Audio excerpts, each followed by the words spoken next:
I'm Donna. And I'm Kerri. And we are Paranormal Chicks. Episode 177. And today is the day after my birthday when this comes out. I was going to say, in release world. Yes. But I just want y'all to know that, if you didn't. I know that future Kerri is going to want to say, I am so glad this birthday's over. I am so tired of hearing about it. I know. You have a whole nother week of hearing about it. Oy vey. I know. We are going to do the sloth exhibit at the Hattiesburg Zoo, though. Yes. Shout out Jeremy for hooking us up. Yes. So we'll tell y'all all about that next time. Hopefully, it will not be like the alpaca escapades from last year. 2 years ago. 2 years ago. I was like, wait, what? 2 years ago. Right? Oh my gosh. I hope. Fingers crossed. No hairy soap to be had. Right? We will be pre-recording, so we might not have been. Oh, true. By the next time. Oh, true. Because, okay, so Will's going out of town, so we have to record early. So, actually, you may not hear about the sloth thing until the next week. Yeah. So, sorry.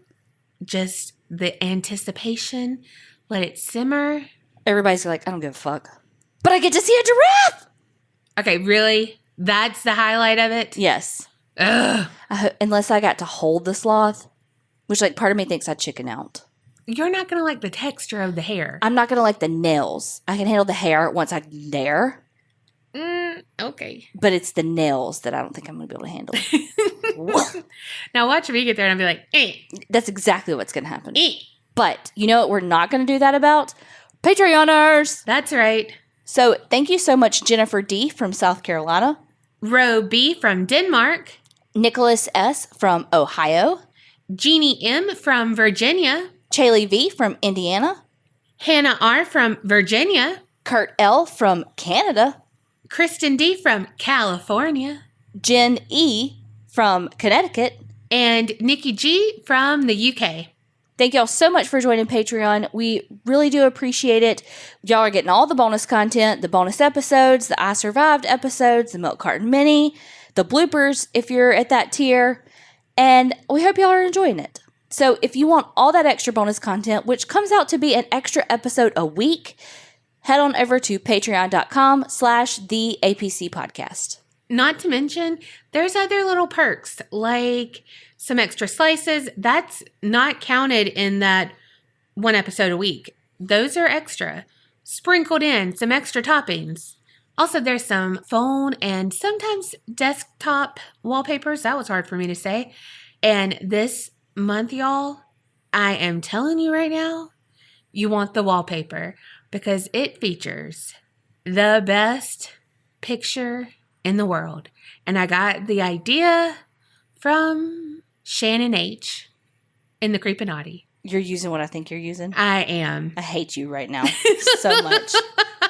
It was a candid shot that was never meant to be taken as a selfie. And I'm telling y'all, it's worth it. It is worth it. Anticipation.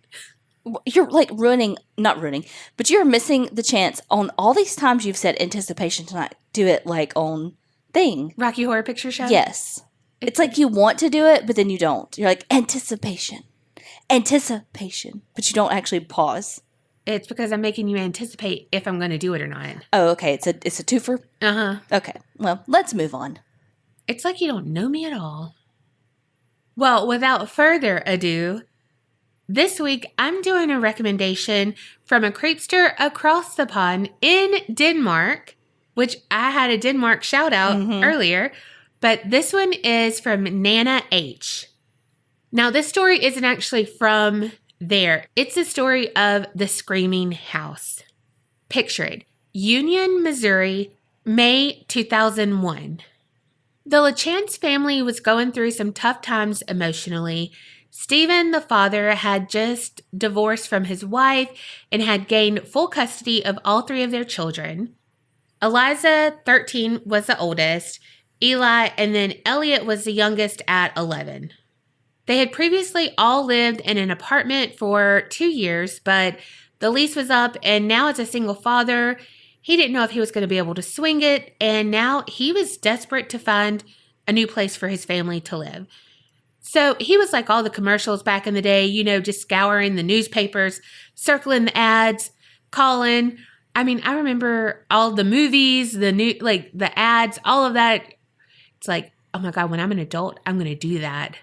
I was such a fat ass kid that I can remember being a kid, not thinking that, but thinking, when I'm an adult, I'm going to go get a sausage biscuit and I'm going to get 2 of them and nobody can tell me not to.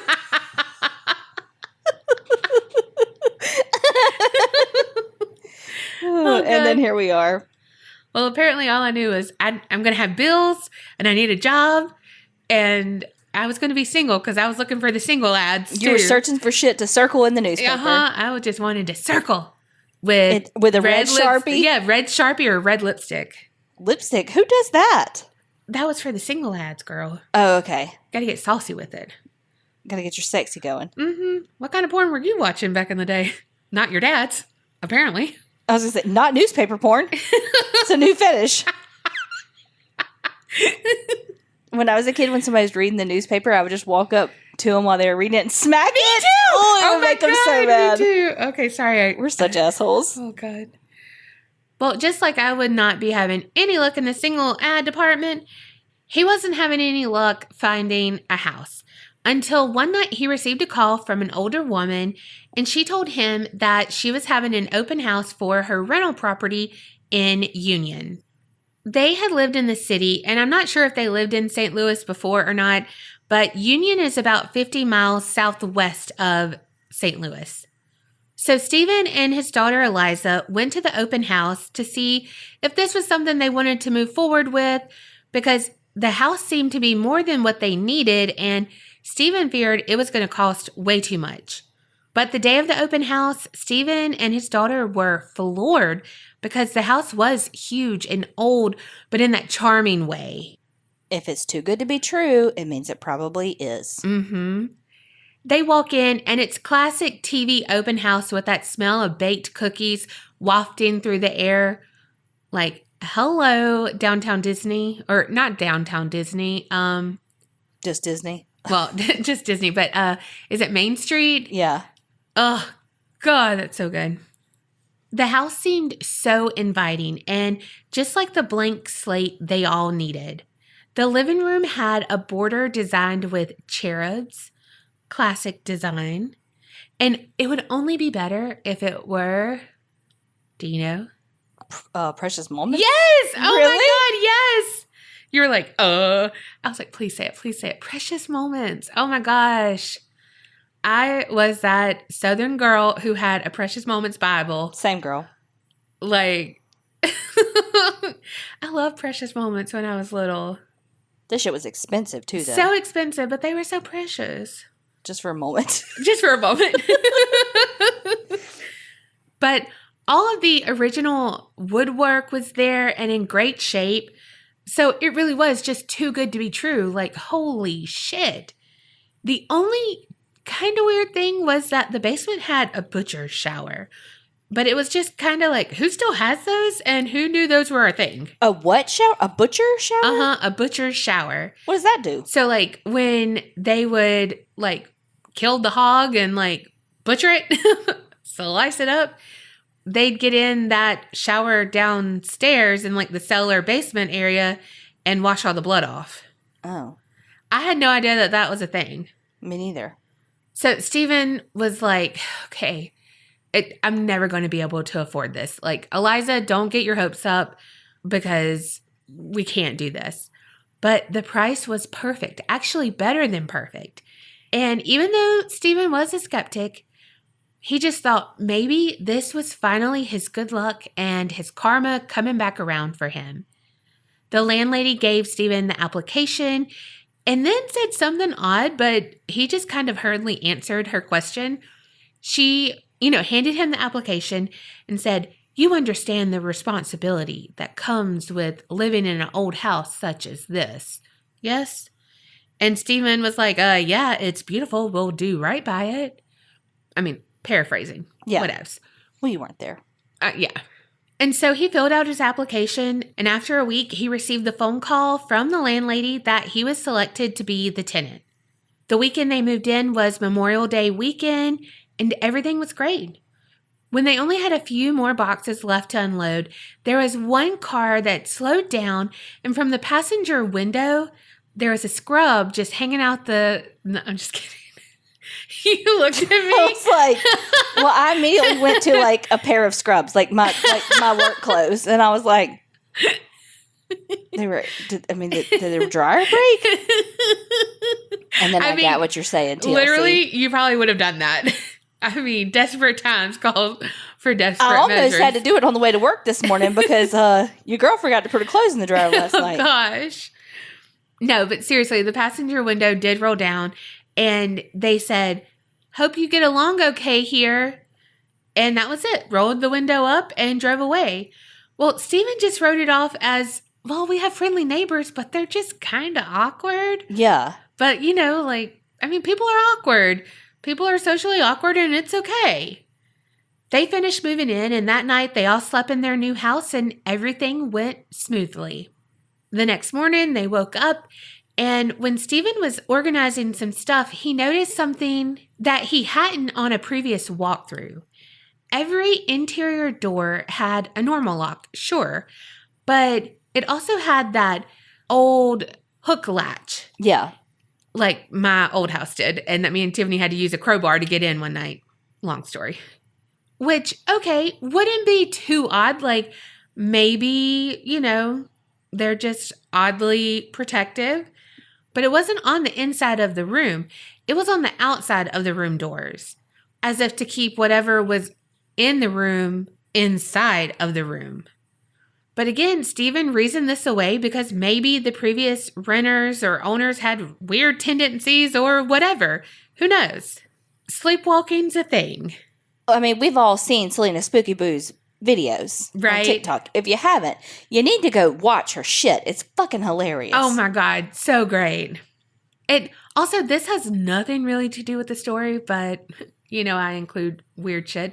But to me, this kind of does. So Stephen was a corporate trainer. So basically, he was the mediator between employers and employees. And so he was very logical and looked at all angles, very practical. So I think this is how he looked at a lot of these things. He was a skeptical guy with all things paranormal because it was stuff that just didn't make sense to him. But he understood things that he could manage. And paranormal, you can't manage. The first incident really was in the living room while Stephen was hanging a picture of two angels that Eliza had thought would be a good addition to that cherub border. Stephen had hung it, turned to leave, but as soon as he did, he heard a loud crashing sound and the picture had fallen to the floor. No big deal. Things like that happen when you're not a professional. We all... use some not nice swear words and rehang it, whatnot, whatever. Well, that's what Stephen did, but the same thing happened. Boom. The picture fell once again, ended up hanging it a total of 3 times. On the last time, he was like, "Stay there, damn it." We all like, oh my gosh. Well, when he said that, he felt a little burst of cool air by his ankles. But again, it's an old house. It can be drafty, and hell, that might have even been what was causing the picture to fall in the first place. But the picture stayed, and it was okay. At the same time, though, he was having these picture issues, the kids were experiencing something weird too. They were playing outside on the porch, and they had noticed something strange. So Eliza ended up calling her dad out there to observe it as well. The neighbors would walk down the sidewalk, but cross the street before they got in front of the LaChance's house, as if they were scared of it. And they all just kind of laughed it off, but Stephen later did some more, as I call it, field research, and people watched for about 3 hours, and all of them crossed the street before walking in front of their house too. But even this, Stephen reasoned away because he thought, maybe they're just trying to give us our personal space since we're new, we're out on the porch, and who knows, maybe they think we don't want to talk to them. Who knows? I mean, that would be Kerri's wet dream right there, that people cross the street and she didn't have to talk to them. You're not wrong. I'm not. Well, fast forward to after church one Sunday, and they all arrived home and yard work was on their honey-do list, which everyone was honestly excited for because they had never had a yard to do work in. They had been in apartments their whole lives. Well, when they were doing it, Stephen noticed that all the leaves were falling from their trees more so than the neighbors. He was like, it looked like fall in our yard, and it's May. What? Like, this shouldn't be right. So he made a mental note to check on it, see if there was anything he could do for it, and to ask the landlady about it. Well, what he also needed to do was pressure wash.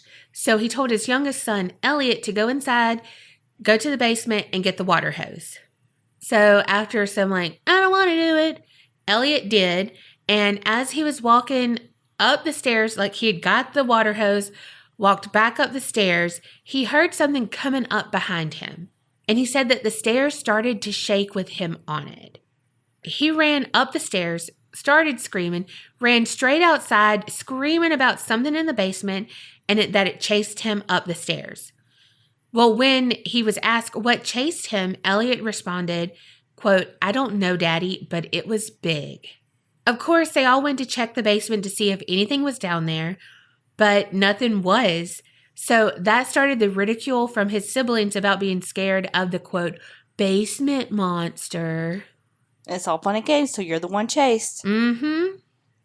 Well, Elliot was scared to go to the bathroom by himself at night, or anywhere really, which further increased the teasing of the whole basement monster. And then, they'd be like, oh, it's the hall monster now, that whole thing. But my worst fear of your house kind of happened to Elliot. So when he was walking down the hall that night, going to the bathroom, he turned on the hallway light, but it flickered and then burnt out. And then in that dark hallway, on his way to the bathroom, Elliot had an encounter with some dark creature that resembled a clown. Oh, that is yours and Tiffany's worst fears coming to life. Right? My hallway light and then Tiffany a clown. Yeah, for sure. He described the clown as having frizzy red hair and a white face, but it didn't have any eyes, and the teeth were basically sharpened to razors. So think Pennywise. And later on, it's thought that this was shown to him as a clown because it was one of his biggest fears. So it manifested in what it knew he would be most frightened of. Or it could be that he was frightened, he saw something, but he didn't know how to understand what he saw. Yeah. And so what he saw was, oh my God, this is what I'm afraid of, and it's a clown. You know what I mean? So instead of seeing a black mass of whatever, he saw this clown. So there's that. But after that encounter, Elliot ran back to the safety of the room with his dad and his siblings. And when they saw how truly frightened he was, they quit teasing him about the basement monster altogether. But Elliot wasn't able to get away from the torture of the entity that easily. It made its presence known in multiple different ways. It would move toys that he hadn't unpacked yet, like a box that would be by the bedroom door would somehow make its way into the closet, or things in his room were completely rearranged. Or on nights that he was finally able to get some sleep, he'd wake up in sheer panic with that dreadful feeling of being watched, of someone standing over him just watching him sleep. But of course, when he woke up, no one was there. He would constantly hear noises, low whispers, knocking. He was just never able to rest. He was constantly on guard. And for an 11-year-old, can you imagine? No.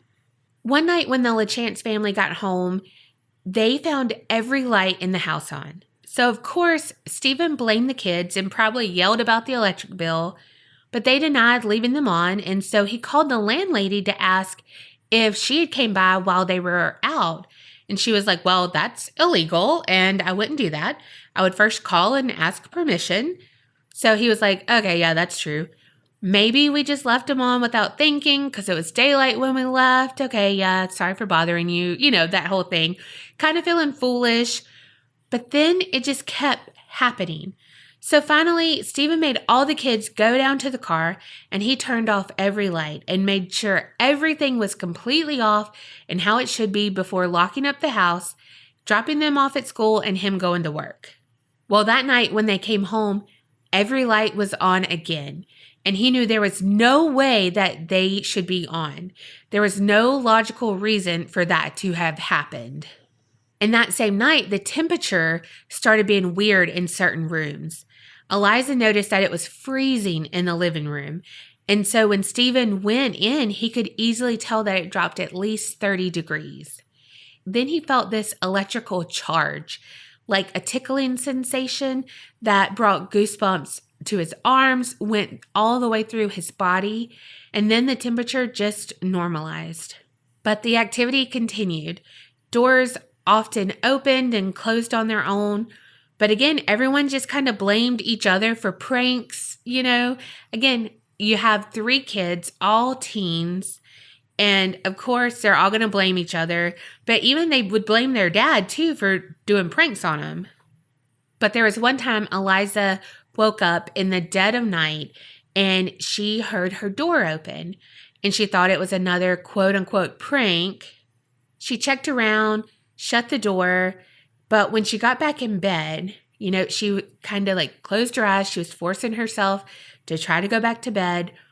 She heard that creaky sound of her closet door slowly opening. Her eyes opened. She saw it was open. And so that night she went and got in the bed with her dad. And Elliot was already sleeping in there. So Elliot was like, yeah, you saw it too. Like, I'm fucking validated now. Later on, Stephen did have his dad, who happened to be a contractor, come and look at the wiring just to see if there was something faulty with it. But there was nothing he could find that would show like, okay, this is why the lights kept coming on, or this is why the temperature dropped, or anything like that. So it's called the screaming house because screams were a common occurrence, just out of nowhere.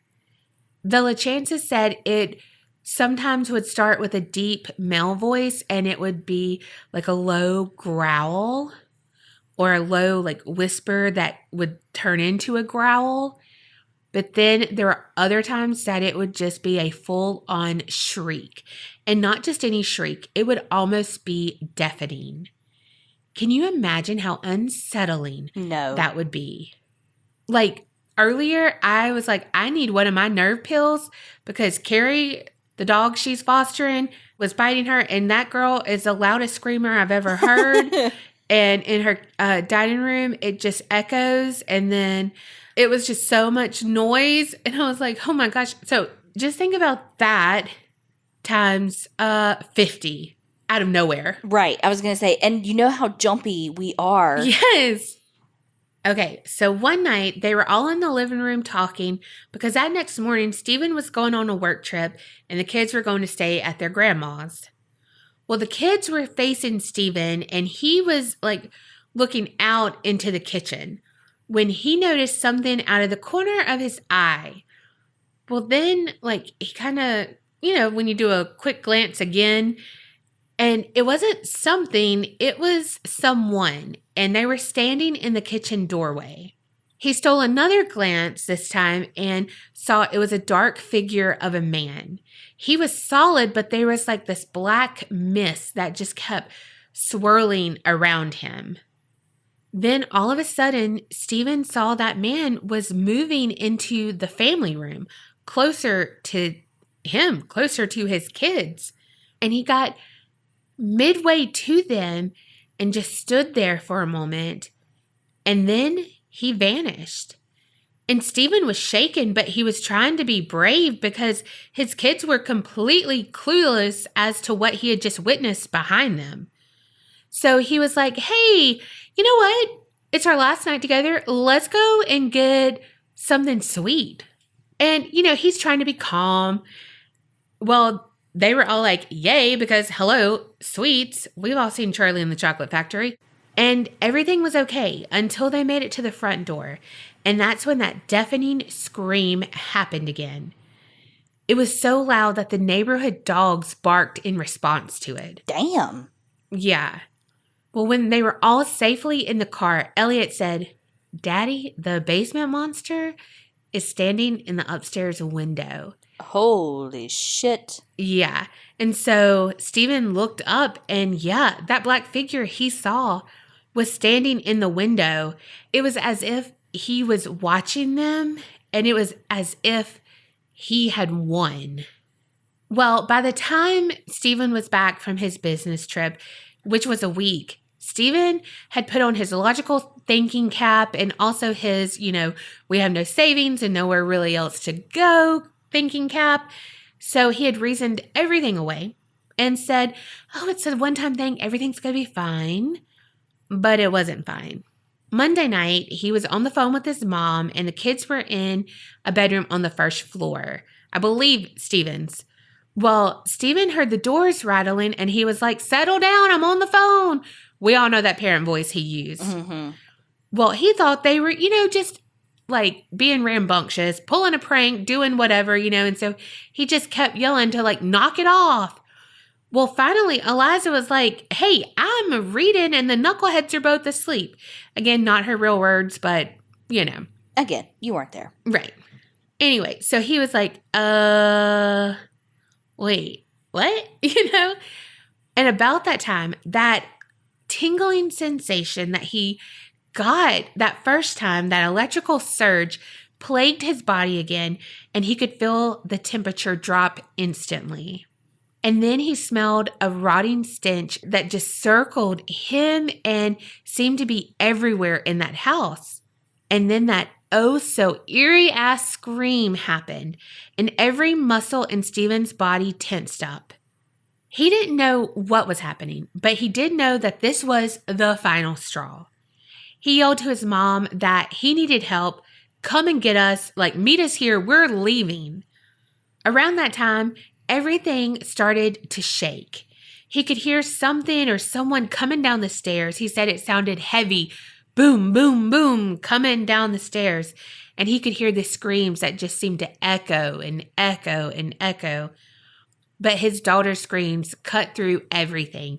And so he ran to rescue his kids. While making his way downtown, just kidding, but while making his way to the bedroom, the whole house was shaking. The floor was shaking.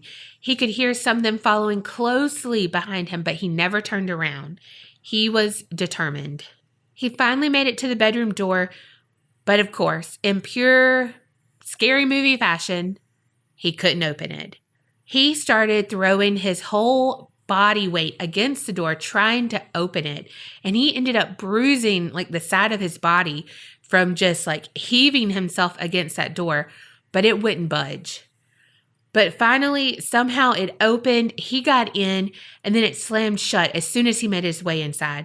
But he didn't care. He was just there with his kids then. He said his daughter was basically in shock by the time he was with her, and he actually had to slap her to like bring her back to reality, to like, okay, come on. Yeah, holy shit. Yeah. So now they were all going out to the car, and the whole time behind them, the bedroom doors are opening and slamming shut. The whole house is basically vibrating from all the energy, but they made it out to the car. But the screaming was so loud that they could hear it inside their car. It was still going on. It was still echoing. And they looked back as they drove away just a little bit because they wanted to be at least a little bit away from their house as they waited for Stephen's mom to get there. And as they drove away, they could see that black figure moving room to room as if it was searching for them. And so that's probably why the bedroom doors were opening and slamming shut, just repeatedly. Yeah. It took the house 13 days to scare the LaChances away from the property. Holy shit. Yes, but it didn't stop there, unfortunately. Soon after the LaChances moved out, a new family moved in. They too fell in love with the charm of the house instantly. They were a married couple, Linda Marsh and Emmett Bryson, and their 13-year-old daughter, Ashley. This is one of those once-in-a-lifetime kind of moves for this family. They had been living in a trailer park before, which nothing wrong with that at all, but they now had the chance to move into this nice, spacious home for a steal of a deal. They were both service workers, Linda in retail at a department store, and Emmett in maintenance service at a nursing home. But almost immediately, noises started happening. Emmett was at work and Ashley was at school, and so Linda took the time to start unpacking, just have her time. Well, some creaking and some other noises were coming from upstairs. And it sounded like whatever it was moving around, like someone walking or doing something, causing commotion. So at first, she was just questioning if she had missed Emmett come back home because he had forgotten something or whatever, but then no one answered when she called out. And she started getting a little uneasy, but just then the doorbell rang. Probably made her fear fart 100, but it snapped her out of her fixation of that upstairs noise. Now, this is a little different from when the LaChances lived there. A neighbor was actually on the porch. She had baked a pie, a key lime pie, and was welcoming them to the neighborhood.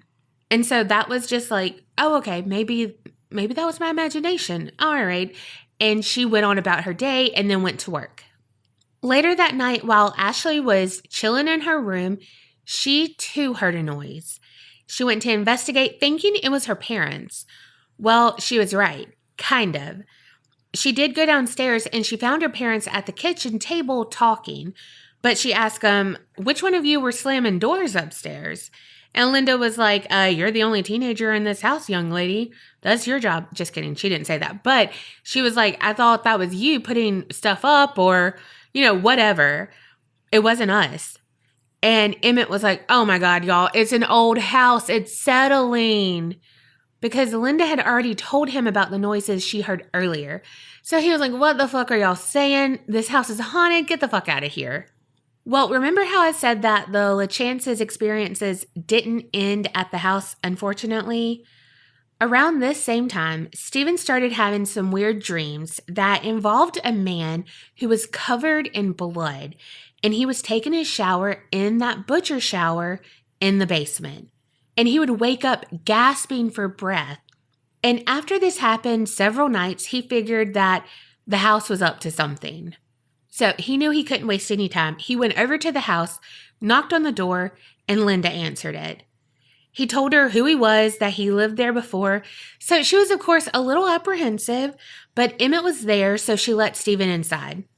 Stephen told them about the strange things that happened to them, and Emmett did not want to hear any of it. But Linda was like, oh my God, yes. Okay, so it's haunted? Like, that's what I thought. Me and my daughter aren't crazy. Like, we're both hearing these noises, and he's telling us it's just settling. And Stephen's like, no. You're right. Well, so they talked about, similar sounds, the creepy feelings, and Linda felt validated. But her balloon kind of deflated some that night because Ashley was outside. Like most teens, when they're on the phone, they go outside and they, are chatting about how they hate everything. And then she started screaming.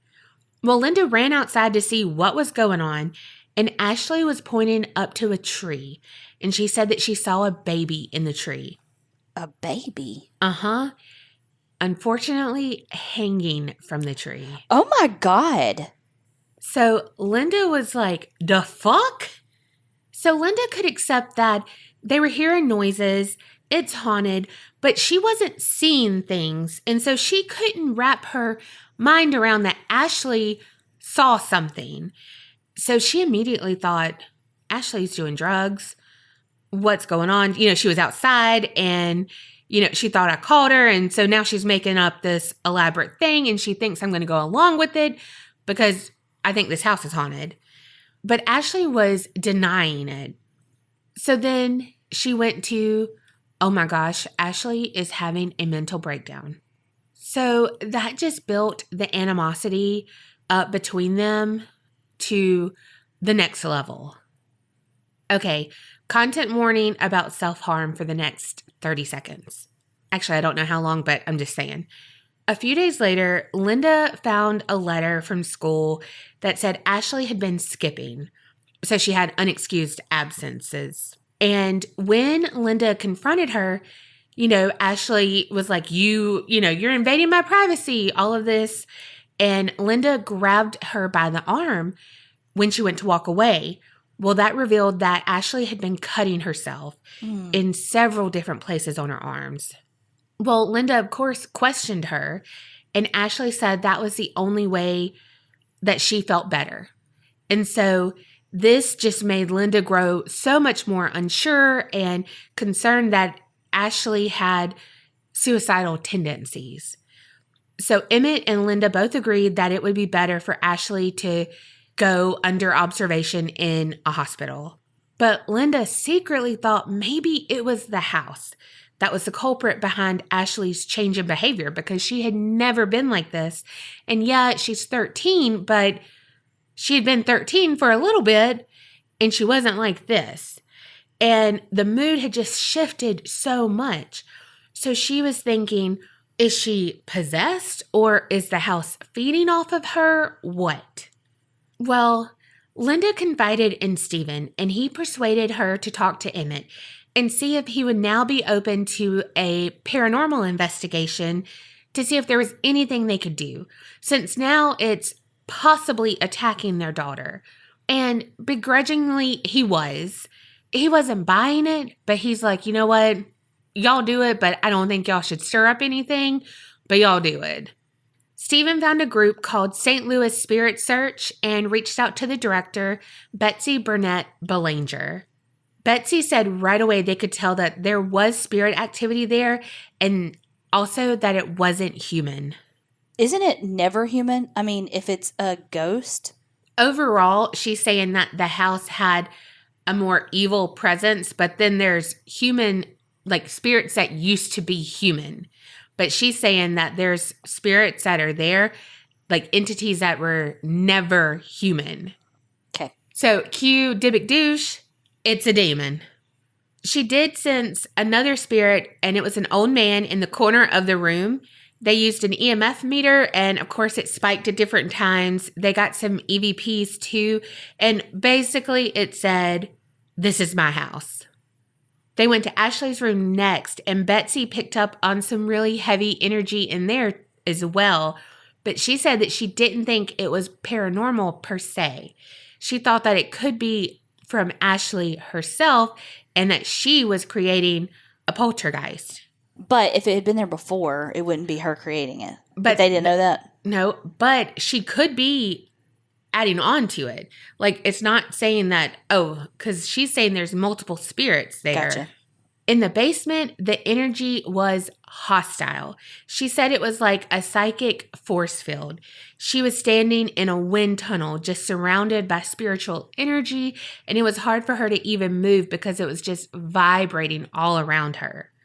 She believes so much spiritual energy like that creates a vortex that attracts more and more spirits, especially if the ones are wandering and, just don't know where they're going, or, oh my gosh, am I dead? Or what, like when we just talk about they're on that black path, they've been in darkness that whole time. Well, if they see that beacon of a vortex, they're gonna go there. Yeah. Well, after that, Stephen arranged for a Catholic priest to do a blessing on the house. And both Stephen and Linda accompanied him, but they said he didn't even do all the upstairs rooms or even the basement. Linda said the priest seemed uneasy and wanted to leave ASAP. So they were really skeptic that it would work, but he was like, no, I bless the whole outside of the house. You don't have to go to every room. It's cool. Like, trust me, I work with the man. I mean, he didn't say that either, paraphrasing. But again, even though they were skeptical, Linda held out hope for her family. Like, okay, it's going to work. But that night, while they were sleeping, Linda woke up from the feeling of someone choking her. Emmett woke up from Linda, sitting up in bed, freaking out. And Emmett said the words that you do not want to say to someone who is freaking out from basically sleep paralysis. Did he tell her to calm down? No, not per se, but he said, it was just a dream. Oh, well, that's just as bad. Yeah. And it's like, yes, it was, but it was fucking real to her. Like, don't say it right now. Say that tomorrow morning. You know, like, say it in a minute. Not right now. She's gasping for air. But by that time, Linda had had enough. She was scared that the spirits were trying to kill her now. And so they decided they were going to leave. She called Stephen crying because she didn't know what else to do. When Stephen went over the next day, he saw that there were bruises on her body and stuff, and she said that the spirit did that to her. But at this point, she had confided in Stephen that she was thinking that she would be better off dead because the spirits were trying to kill her anyway. And Stephen was like, no, they were trying to get Ashley. They didn't succeed. Now they're moving on to you. And so she agreed to be hospitalized as well. She was admitted and treated by Dr. Imran Shashidi. Finally, by their third session, she opened up about her house being haunted. And she was like, I know, it's strange. Like, go ahead and tell me I'm wrong. You know, all the things. But he was like, I believe you. Tell me more. And so she did. When he was interviewed for the show A Haunting, he said he's Muslim by faith, and the presence of the spirit world is widely documented in the religious text. So he's grown up believing that. He strongly believes in the spiritual world and all of that. So he didn't dismiss her, but he did tell her that she had to move out immediately. Like, hey, I know you might not be able to break your lease, whatever, but you physically cannot be in that house. He did a great analogy by saying, if someone's breaking into your house and you're, alone, defenseless, you don't go charging at them. That's what she was doing against the paranormal because she was alone and defenseless because she didn't know how to fight the spiritual world. So she needed to get out of there because she was doing more harm than good to herself. Emmett agreed to look for another place for them, but in the meantime, Linda was going to move in with her mom, and Ashley would stay with them when she got out of the hospital, which she did. And after that, they all moved out of the house for good, and everything pretty much returned to normal for them.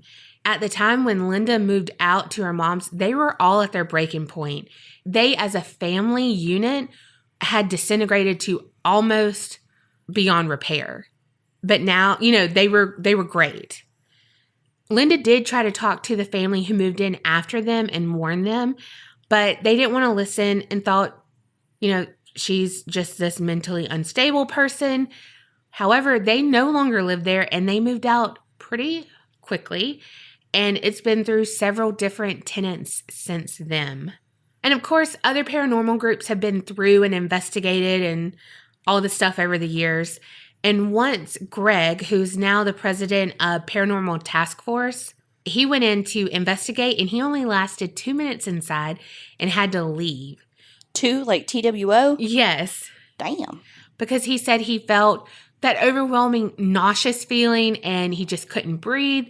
But he went outside, regained his composure, and was able to enter about 30 minutes later and complete the investigation. When he was in the basement doing a session with everyone, they had went back up and just him and his wife's cousin were still down there. And they both experienced an atmospheric shift where it was like the air became really thick. And Greg said they had such a hard time breathing. It was as if they were being strangled by a boa constrictor. They couldn't get the feeling to stop, and it just kept increasing to the point where their backs began hurting and their chests grew to an uncomfortable tightness. But suddenly it all just dissipated and they were like, boy, bye.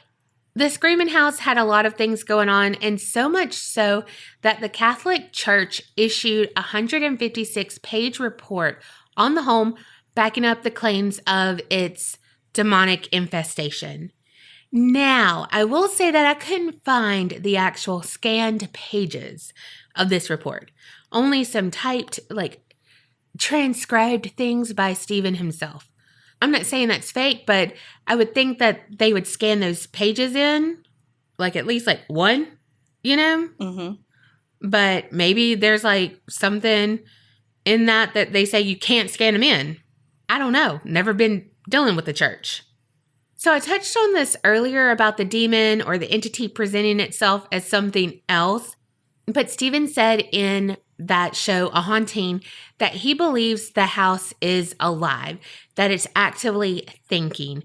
And that's why it presents itself and preys on your darkest fears, like it did with Elliot, his youngest, by being the clown. And Eliza had the biggest fear of her closet. And that's what opened that time, to her. And that's what really scared her. And his biggest fear was not being able to reach his kids if there was an emergency. And so many times, he wouldn't be able to get to his kids. And then finally, like, he would be able to get the door open, which is just scary. Like, to think about something being able to manipulate. Yeah. I don't know. And just, oh gosh. Like, Google Ads ain't got nothing on this house. Mm-mm. Well, a little bit more. Stephen was able to research and find out about the land and stuff too. So it's said that the home was built on the land owned by John T. Crow, and he was the first captain of the 1st Missouri Militia in the Civil War.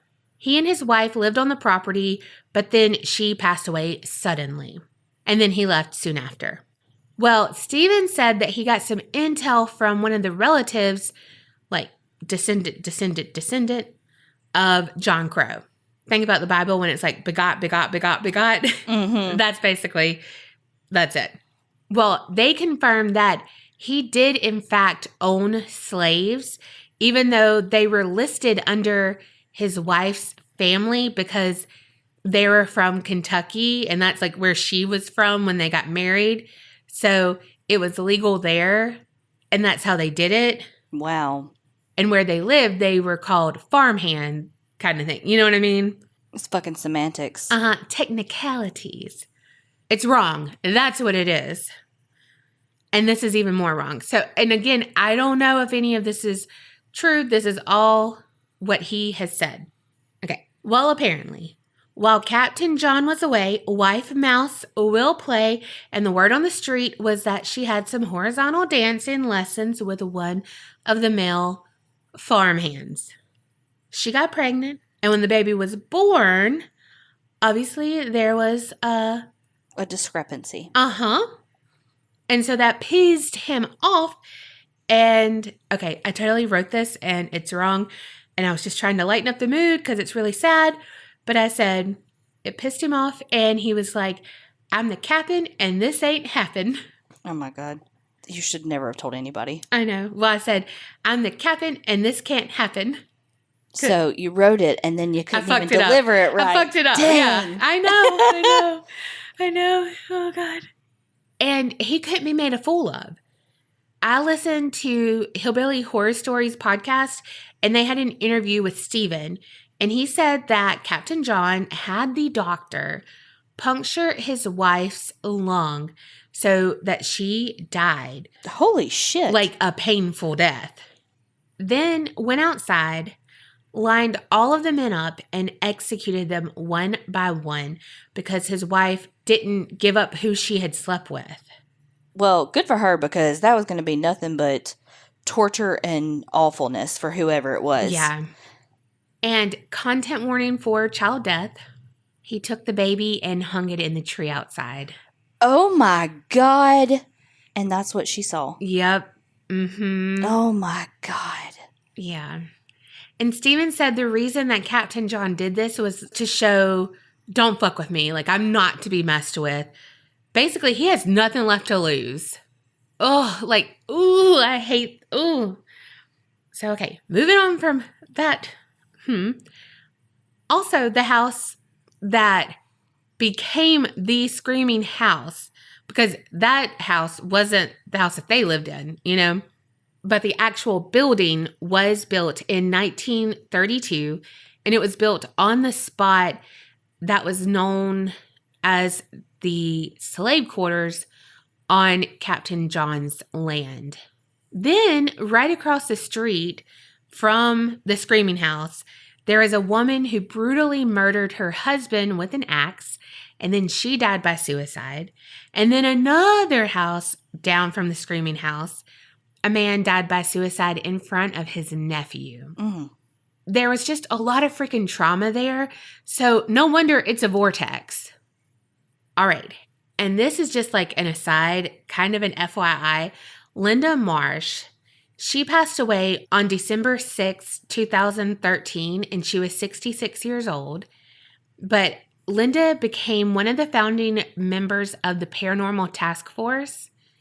And she also really had a passion about getting laws passed that forced full disclosure of tragic deaths, hauntings, all of that to buyers and renters, which I thought was really cool. Yeah, I never thought about renters. Like, yes, for buyers, but it never crossed my mind that it would need to be for a renter too. Because I guess in my head, you could just, like, as much as you couldn't, and as much as I'd be like, oh my God, it's going to follow me around that I, like, broke a lease. But yeah, you could break a lease more than you could just move out of a house. Right. But if you ain't got no money, you ain't got no money. No, absolutely. So, I don't know. I just thought, like, it really did stick with her. And she, when she tried to help that family after they moved out and, they didn't want to hear anything about it, she really did keep trying. And she really was a compassionate person and just kept going. But that is the story of the Screaming House. So thank you so much, Nana, for that recommendation. And Kerri, please don't have child death. Well, this story does have a lot of tragedy and a little bit of history, but not in the way of yours. It has a lot of firsts. A lot of first. So my story this week actually came from a listener as well. Well, the idea. So thank you so much, Connie M., for sending this in. All right, so the story this week is about a girl named Brenda Spencer. So picture it. We're going to San Diego, Donna, 1979. It's January 29th at about 7 o'clock in the morning, and Brenda tells her dad that she doesn't feel very good and she wants to stay home from school. Because when Brenda starts her menstrual cycle, she gets like really bad cramps and stuff. So I wonder like now if she'd be diagnosed with like PCOS or something, but some sort of dysmenorrhea. Okay, me too, girl. But also, I never knew how to say that word. I'm probably saying it wrong. I just bleed a lot. Well, for her, it's like really bad. It's really bad cramps. She doesn't feel good. She's lethargic. It's a really bad case of it. So it wasn't uncommon for every so often her to have to miss school because of it. So on that morning, her dad goes to wake her up for school, and she's already up because she doesn't feel good. And she's like, can I please just stay home? I don't feel good, yada, yada, yada. And he's like, cool, catch you when I get home. After her dad leaves for work, Brenda's life and the lives of many, many others change forever. Brenda changed her clothes into khakis, a shirt, her favorite lucky little beanie, and she takes her Ruger semi-automatic .22 caliber rifle, takes it to the front of the house, used the butt of the gun to knock out a window pane, and sets the sight to the building across the street. But the building across the street is actually Grover Cleveland Elementary School. Oh, gosh. It was early in the morning, before the 8:30 bell rang for the kids to come into school. They're all waiting outside for the principal to open the gate so that they can go into the school building. When all of a sudden, the shots ring out. The kids start scrambling. It sounds like fireworks. They don't know what's going on. Now, I literally said, don't have child death in your thing. The principal at the time was 53-year-old Burton Ragg, and he and one of the 6th grade teachers, Daryl Barnes, they were sitting inside drinking their coffee, getting ready for the day, when they heard the shots. The two of them run outside as fast as they can to see what's going on, and they see kids scrambling like ants, trying to get away from the shots. Shots are whizzing by them. The principal, Burton Ragg, sees this kid who has been shot, and he runs over to the kid to try to pull them to safety, and all of a sudden he feels the stinging in his chest, and he falls backwards and lands in a nearby bush. The teacher that was with him, Daryl Barnes, he's saving as many kids as he can, getting them all to come inside of the school. He tells the administrative assistant to call the police, and he starts going outside trying to round up more kids. Michael Sakar, who was the school's head custodian, sees that the principal, Mr. Ragg, had been shot. And Michael Sakar used to be in the military. So his training kicks in and he runs to save the principal and save as many kids as he can. But as he's running to save the principal, Michael gets shot himself. They've called police and police are moving in, but the shots are still ringing out. Kids have been shot in the shoulder, the wrist, the stomach. When finally, 28-year-old Robert Rodd, who was the first officer that actually made it to the scene, he actually ends up getting shot in the neck, but that's because a bullet ricochets off of his bulletproof vest. So the police end up commandeering a garbage truck that's down the road and driving it and putting it in front of the school because they realize that the gunfire is coming from across the street. They put this garbage truck in front of the school to protect the kids. As the police officer, Rob, is coming out of the truck, that's when he gets shot because he drove the truck to block the school. He had to climb out the other side, and when they get the truck in front of the school, that's when the shooting stops. The shooting lasted for 20 minutes. 20 minutes? Well, there were journalists who were at the police station when the 911 call came in. And so they knew what was going on. And that journalist was like, boop, boop, boop. Hey, this is what's going on. You know, called the newspaper he worked for. Like, hey, this is what's happening right now at the police station. Like, we got to get on this. And they decide to start calling some of the neighbors to say, do you know what's going on? Like, do you know about the shooting in your neighborhood, to see if they can get some information quickly. Now, this is, keep in mind, this is the reporters, not the police yet, because they're still trying to stop the fucking shooting. Well, at one point, one of the journalists calls Brenda Spencer's home. And she answers like, hello? And he's like, oh my God, like, this is blah, blah, blah. Do you know about this shooting that's going on in your neighborhood right now? And she's like, yeah. And he's like, oh my God, where is it coming from? And she gives her address.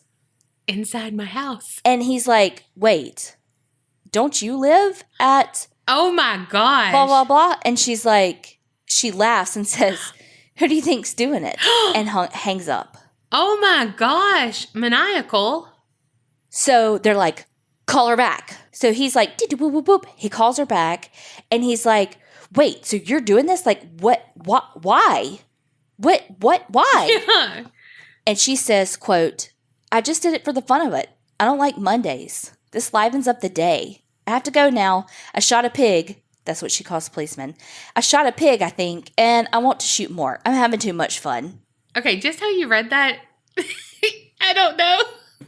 Like, that's like how nonchalant she was. I know, I can't. She's like, I don't like Mondays. This will liven up the day. What in the actual fuck? When was this again? 1979. Okay. That might make more sense for the pigs. The pigs, the terminology. Like, it'll liven up the day. You know, like, I was like, what? Yeah. Who uses that lingo? Also, who answers again after you've, told on yourself? She also told the journalist that she liked looking for the kids in the, red, white, and blue jackets because she liked to see the feathers fly from the jackets. Also, I do want to say I'm sorry that I actually gave the wrong police officer the credit for driving the truck. It was actually Ted Kasanak that drove the truck. But Robert Robb was the police officer who had gotten shot while he was helping the kids. So my apologies for that. In total, Brenda had shot 8 kids and 1 police officer who were all wounded, but all survived. Wow. And the 2 men, Burton Ragg, the school principal, and Michael Sukar, the custodian, were the 2 that succumbed to their wounds and died. Bless it. Once the shooting was over, Brenda barricaded herself into the house and a standoff ensued. Police came, SWAT team came, and they started trying to negotiate with her. They would try to call her, they would talk to her on the bullhorn, and whenever they finally got in touch with her, she was like, "Can you please stop that with the bullhorn? It's really getting on my nerves." Like, ma'am, I don't give a fuck what's on your fucking nerves. Right. You just shut up a fucking school. The standoff ended up lasting 6 hours, and she finally agreed to surrender once they promised her a Burger King meal. She said she wanted a Whopper. She also told police that she wanted to be handcuffed and taken away in handcuffs. She wanted the whole experience. Exactly. And she had even asked too, like, is this going to be on the news? Like a report, like, and they're like, are reporters here? Well, the reporter called you, honey, and you quoted. So police made her come out, put the gun on the lawn, and then go back and get her extra ammunition and bring that back out too. And she was gone for a little while, like 5 minutes when she went back in. And nobody's really sure what she did in that 5 minutes. But when police arrested her and went in to inspect the home, it was in disarray. I've kind of seen some variations on exactly what they found, but I do know that they found 1 half-empty bottle of whiskey. Some stuff said there were beer cans strewn about, but we do know for sure there was 1 half-empty bottle of whiskey. So Brenda Spencer committed the very first school shooting in American history. Wow. And it was only, I think, the second mass shooting.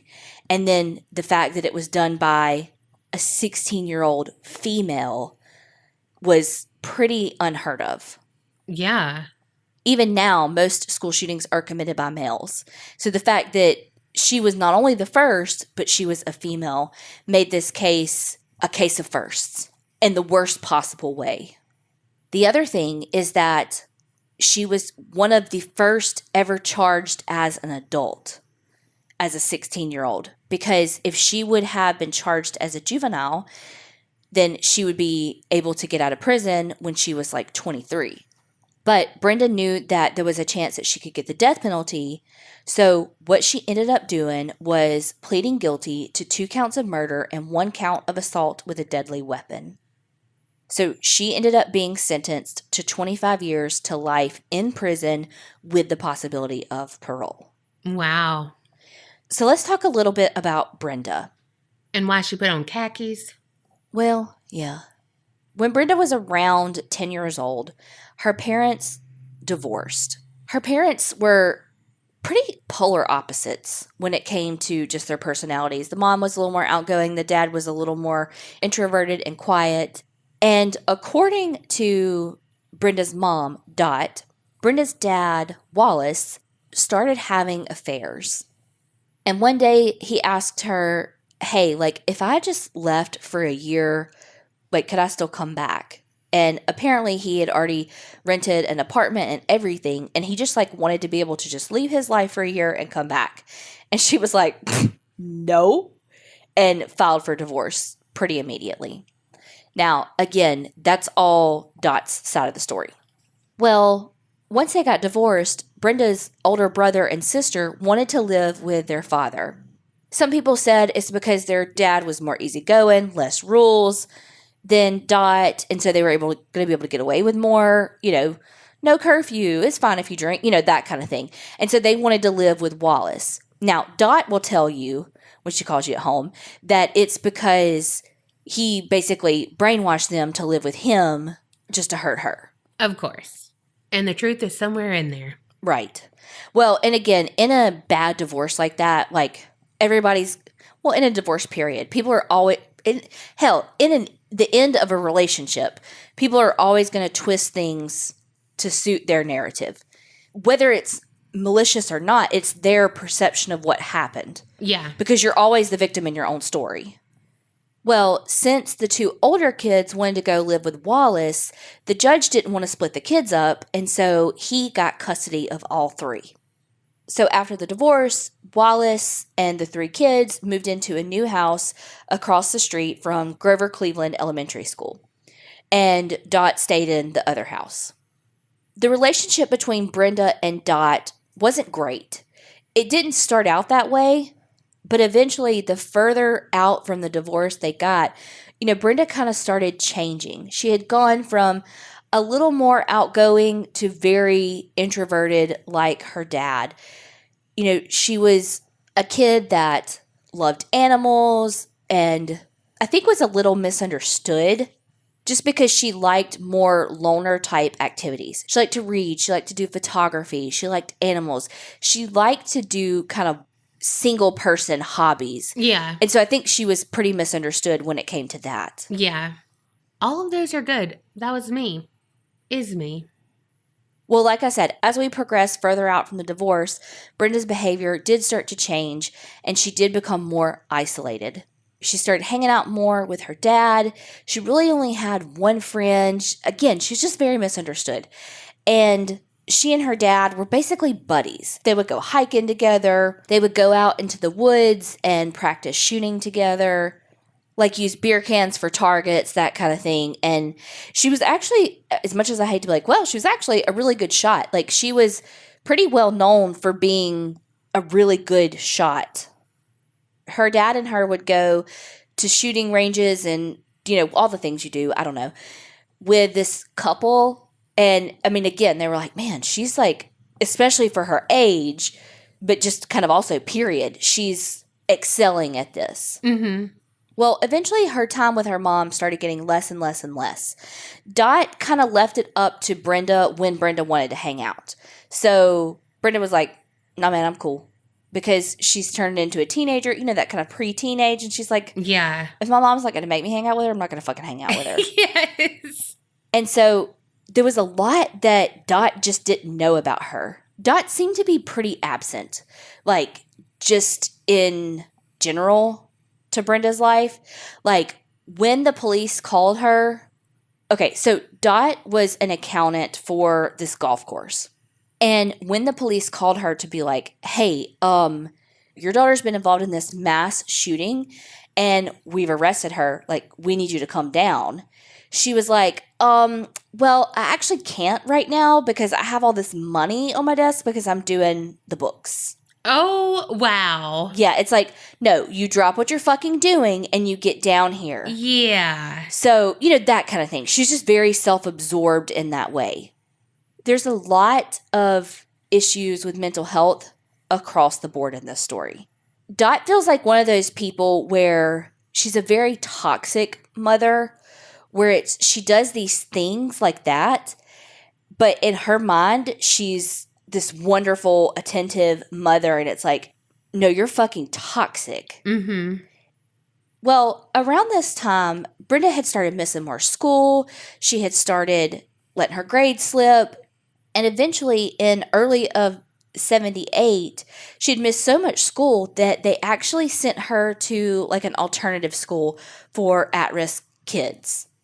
So when she was at this school, she met a friend that was a couple of years younger than her, and he was just a really bad influence, for lack of a better word.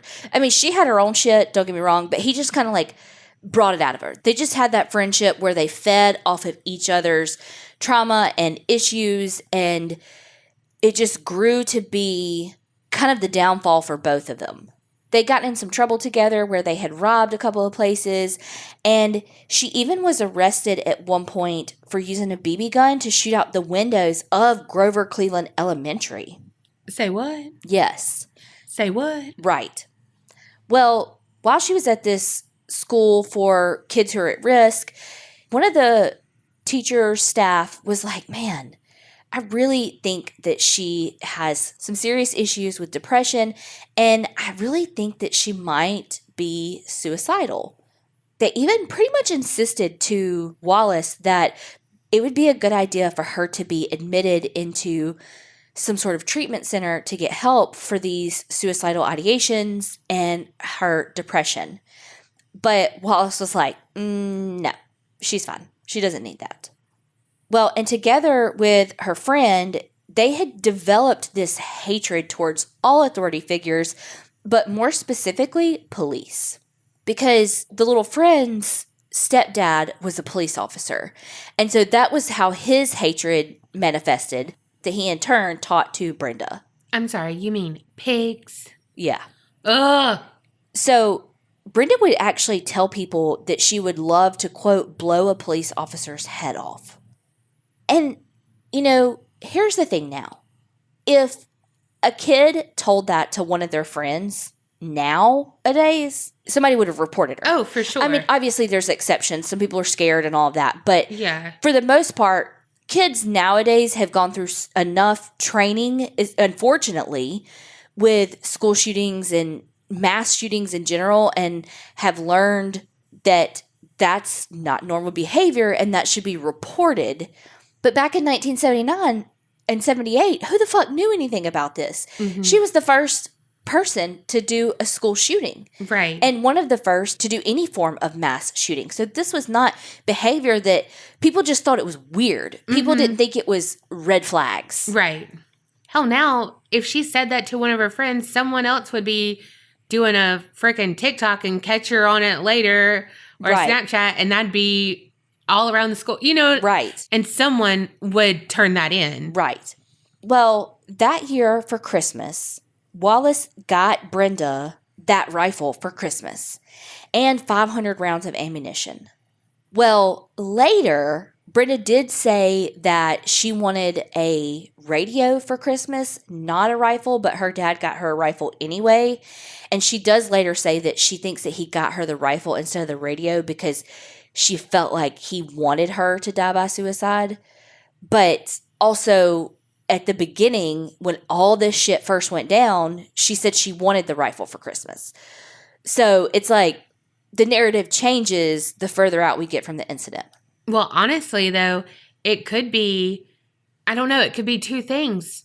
Because it could be she's more introspective and looking at it. And I'm not saying she's right.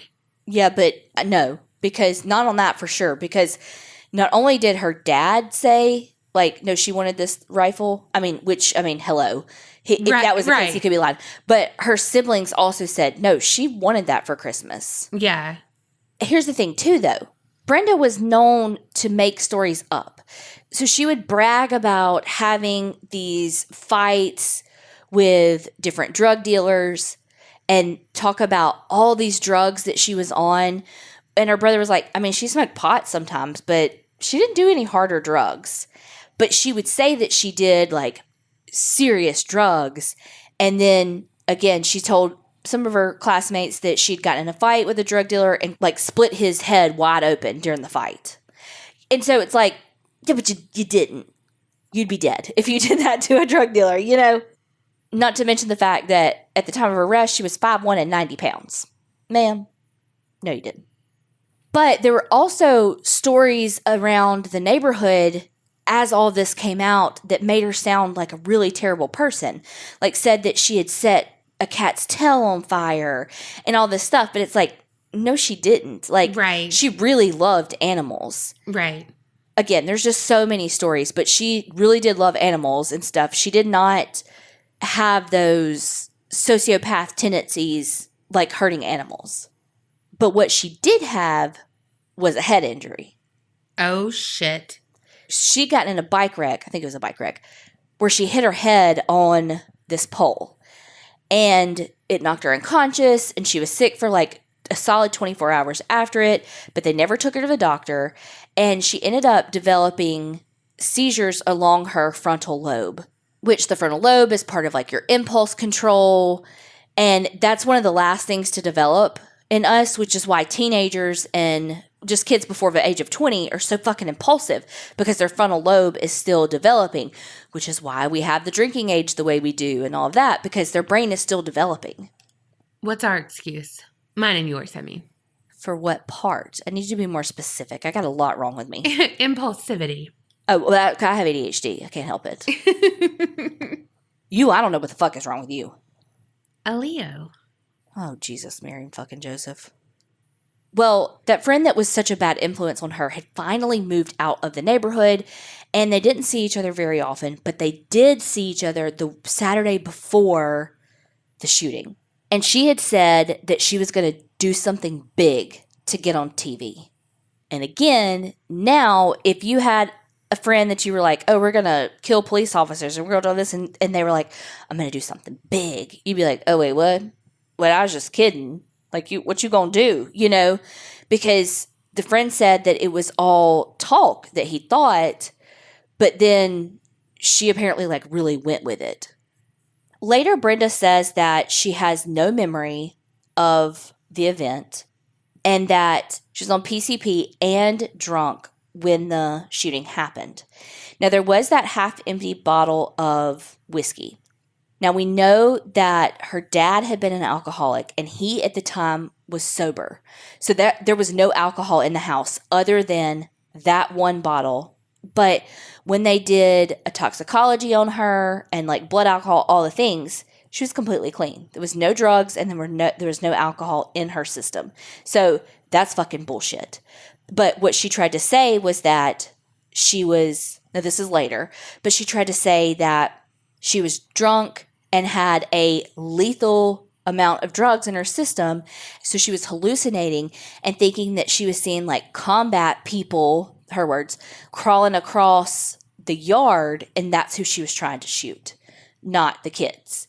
But it's okay, well, first of all, you're a really good shot, and the only people that you killed were the adults, and she shot the kids, basically all in ways that wouldn't kill them. A wrist, a shoulder, unless you're fucking Selena. All of these different ways that they, basically wouldn't die.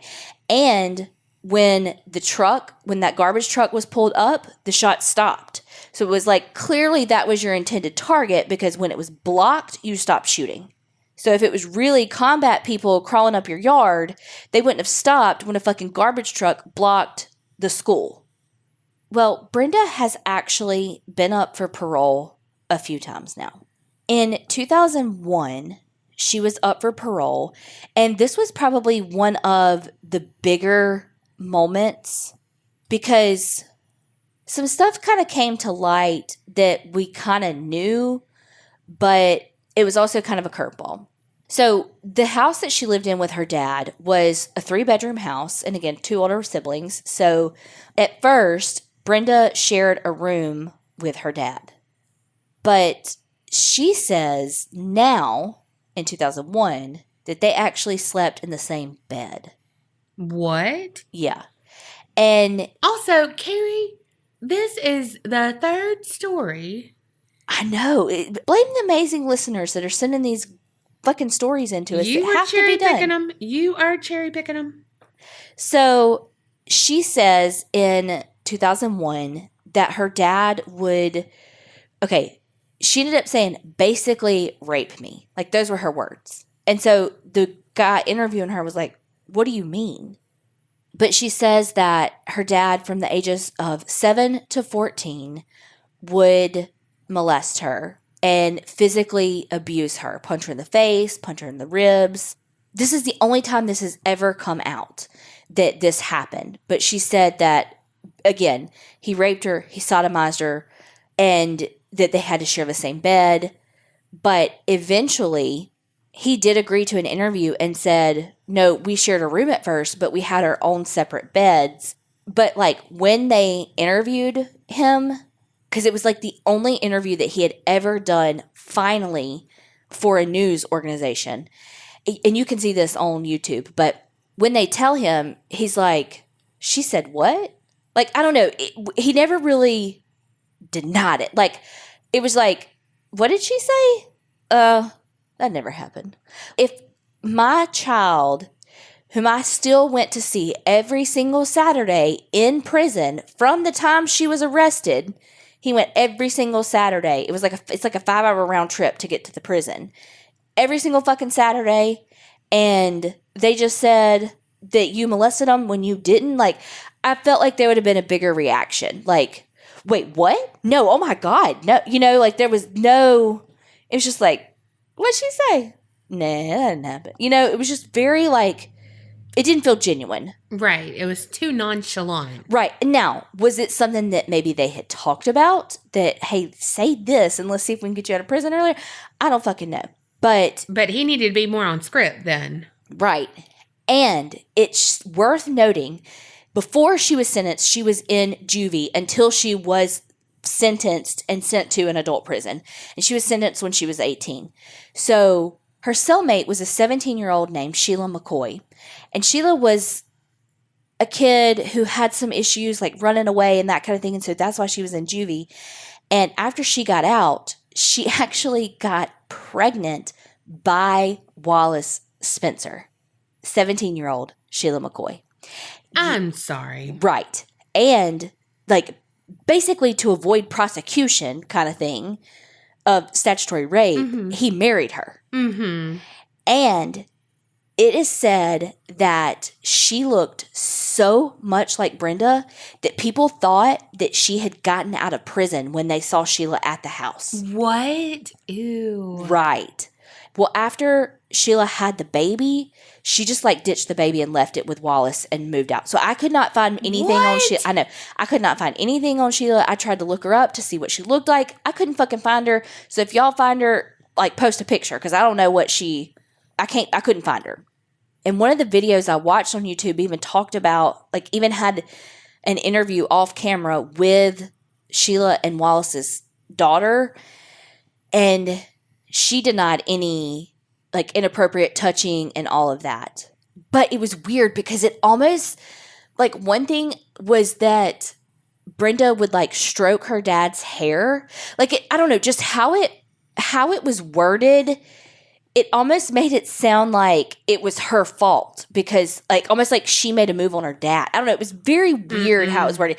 And that's not what they meant, but it was like she would stroke his hair, blah, blah, blah. And so I think that they were speaking more to their kind of bizarre dynamic. Yeah. I don't know. It just skeeved me out. Yes. Oh, gosh.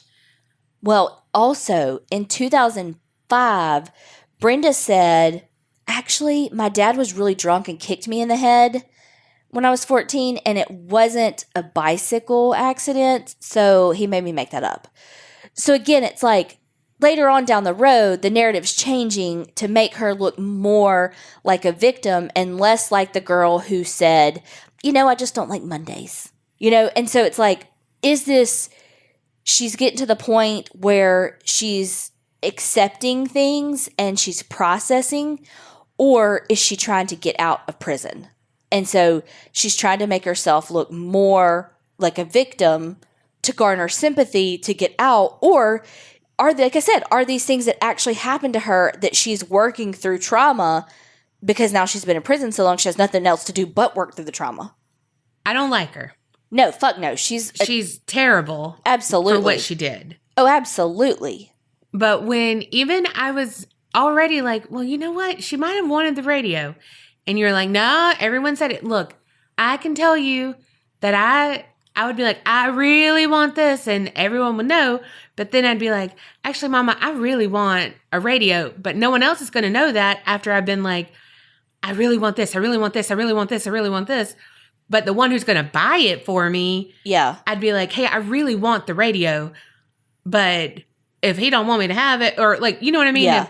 Whatever. Well, they don't know. Well, also though, but it fits with their pastimes. I mean, they went, like the things that they enjoyed doing together was going out shooting. So right. It's not like it's a gift out of left field for this family who owns no guns, who blah, blah, blah. And it's all of a sudden like, here's a gun. Now, was it fucking irresponsible to buy your child a gun that the school had already told you was having suicidal ideations? Yeah, that's fucking inappropriate.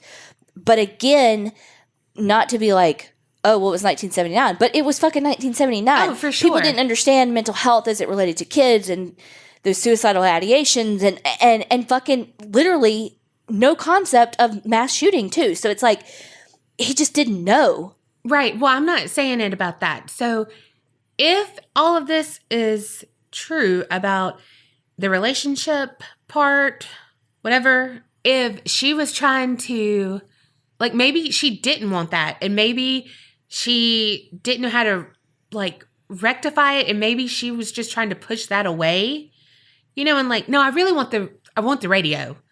Like, I don't want that. You know what I mean? Maybe. I'm not saying like this wouldn't have happened had she not had that. Like, she wanted to do something.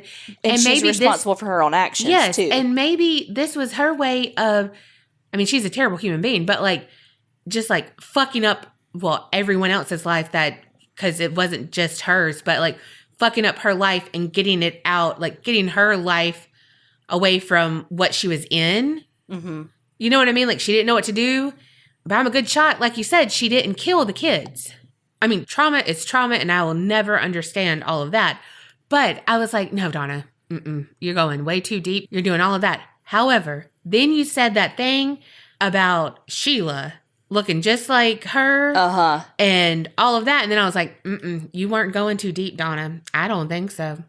I'm not giving her an out by any means, but there's definitely some truth to that. Yeah. Well, and again, you're responsible for your own actions. Yes. There are millions of people who are kids and adults that have fucking shitty ass parents that neglect Unfortunately. them. Yeah, but that neglect them and abuse them physically, mentally, sexually, financially, all the things. And they don't shoot children. They don't shoot up a school. So ultimately, it doesn't fucking matter. You can try to say that, oh, it's because of this. And, you know, they even tried to say it was because of the head injury, because she has this frontal lobe epilepsy. And the epilepsy community was like, abso-fucking-lutely not. Right. Do not put that on this diagnosis, because there are tons of people who have epilepsy and it does not cause you to be violent. And so they're like, abso-fucking-lutely not. Don't do that. And so they kind of backed off of that.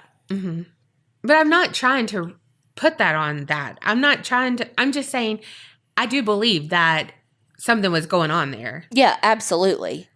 And again, she went from this like big talking, I was on PCP, I was on alcohol, I beat up drug dealers, all this stuff, to now at the, 2000 whatever parole hearing, she's like, I don't remember any of it. I don't remember any of it. I was fucked up.